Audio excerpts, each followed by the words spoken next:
Hey guys, assalamu alaikum. My name is Rukia Laltia and welcome to my channel. So in today's video I'm going to show you how to make this tasty Kabsa rice. So without further ado, let's start with our recipe. In a large pot, you're going to pour a quarter cup of oil and let it to become hot. Then add one slice of onion and cook the onion until translucent. Then you're going to add some rice. I've used 2 cups of rice. Make sure you've washed the rice. And then add a piece of bay leaf, optional. This is to add a good aroma into the rice.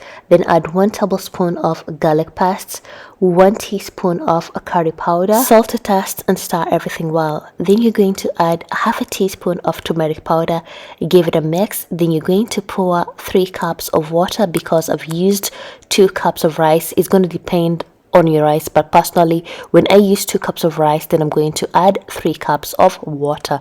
Stir once more, then cover to let your rice to cook until the water is completely dry. Once the water is completely dry, lastly I'm going to add orange food color, but if you have saffron you can also use saffron as well.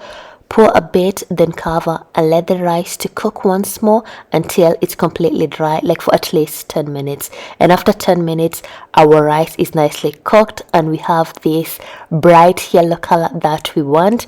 Mix everything well and properly, then serve the rice in a hot pot. Oh my goodness, this Kabsa rice slaps so hard, and the way the Somali people serve this rice, they usually add fried liver or meat with some banana. It was super tasty, guys, and I hope you're going to try out this recipe. And if you're going to try out this recipe, please kindly come back to the comment section and let me know how it turned out. And please kindly do give this video a big thumbs up, subscribe, and follow me on all my social media platforms. I use Rukia Laltia. And see you next time. Bye bye.